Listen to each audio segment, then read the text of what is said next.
I live in an RV, a recreational vehicle that has a chapel in the back. It's a house on wheels. You can either drive it, a motorhome, or you can pull it with a truck. And I live in a trailer, which is pulled by a truck. And people in the United States, it's something that isn't as expensive as it might be in other countries, because people having lost their homes, they can pull together a couple of $1,000s and get a small RV and try to start over again and get on their feet. So I'm in an RV park where there are 100 spaces, and 52 of those spaces are there long term, going through some sort of life crises, transitional space in their life. They may have lost their home due to foreclosure, so you would have a family with a mom and a dad and 3 kids, a dog and a cat that has come from a 5-bedroom house into a 27-foot RV. So there's a lot of tension there.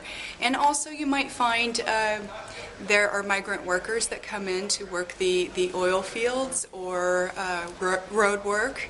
There are people that are there struggling with alcohol and substance abuse, people going through divorce, people that need to be near the hospital going through some sort of treatment for their illness.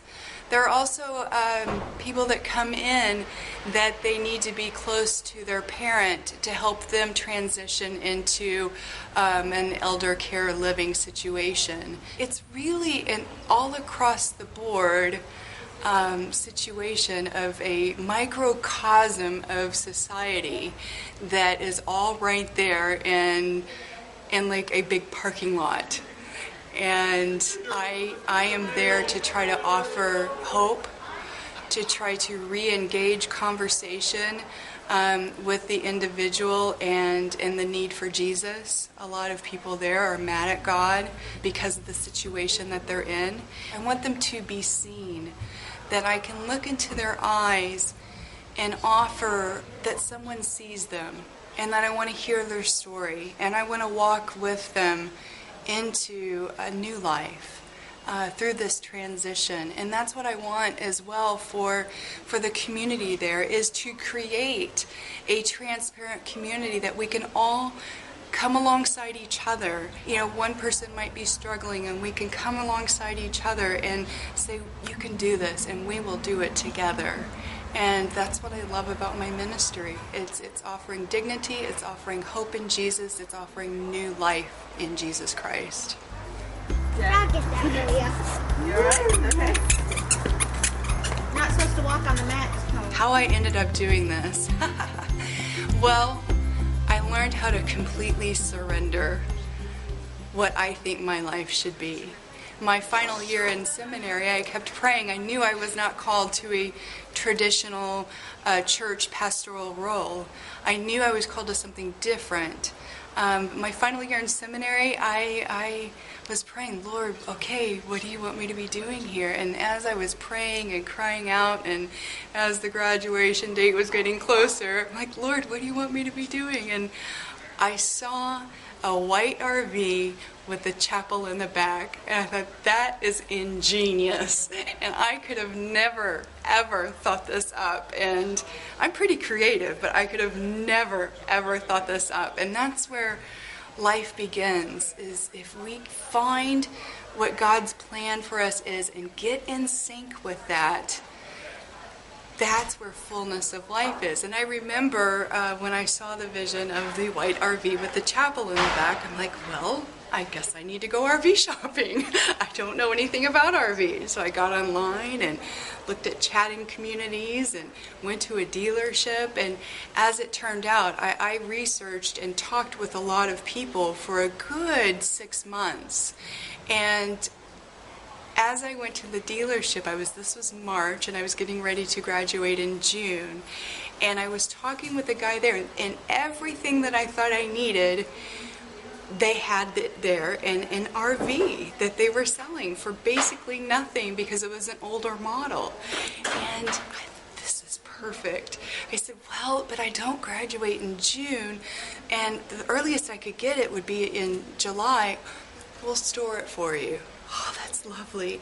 And, financing, I don't have any, 0% financing. I mean, everything I thought I needed was being handed to me on a silver platter. And I said, I need to pray about this. So I stepped aside. Give you about 10 minutes. Great. So I step aside and I'm praying and I hear no. And so it ended up that he said, okay, gave me his number. And as I was getting in the car, I said, would you mind to write down a couple of RV parks so that I could maybe go see where I might be living? He writes them down and I get in the car and I'm driving and I see one RV park as I'm driving and it wasn't on the list. I'm like, it's not on the list. So I'm looking for these and I couldn't find these for anything. My GPS wouldn't work. It was just the most bizarre thing and it was getting dark. So I'm like, I'll just turn around and go back to that one I saw. So I go there and I park and I walk into the RV park office and there was a girl in there wearing a cross. And I said, you're a Christian? She's like, yeah. I'm like, oh my gosh, you've got to pray for me. I feel like I'm going to go to seminary. I'm going to be a pastor. I feel called to some RV ministry. And she's like, hold on just one second. And she goes and gets her husband. And he comes over. You're called to pastor? Yes. RV ministry? Yes. It's like, you're not going to believe this, but my wife and I, we've been praying for months, feeling like some sort of ministry needs to be started here, but we don't know what to do.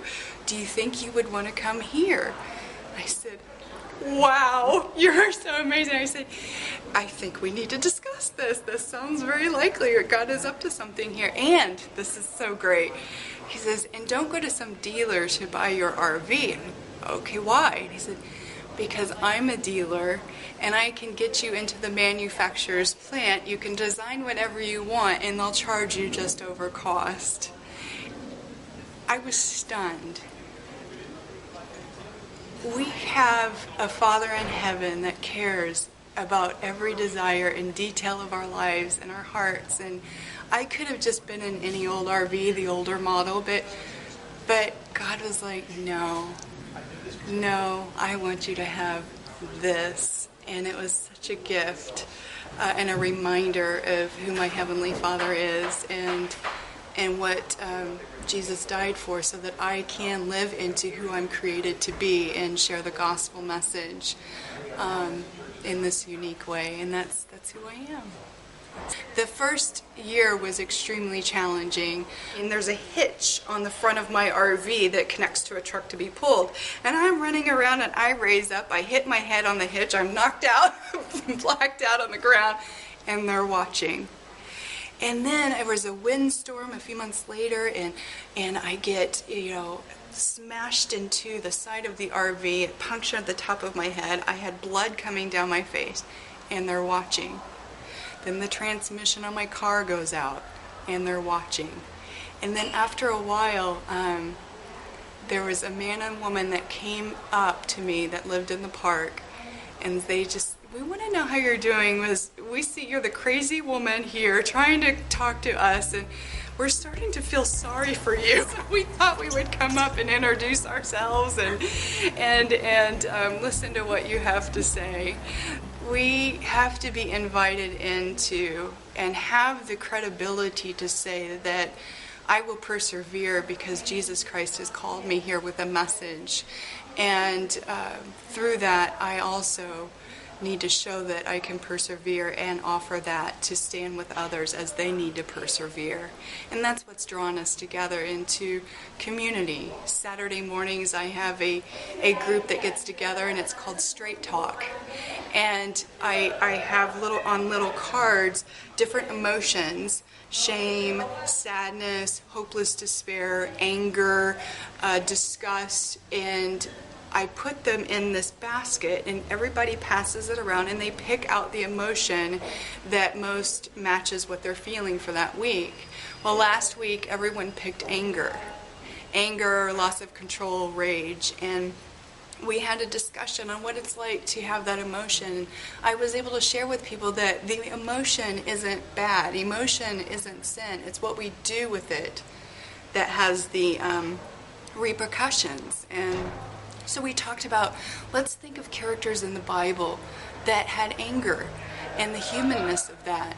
And then we discovered with Moses and John the Baptist and poor Joseph, he probably really had anger even though he didn't talk about it. And as people were bringing up the different characters of the Bible with anger, they would tell the story, and for people that may not know that story.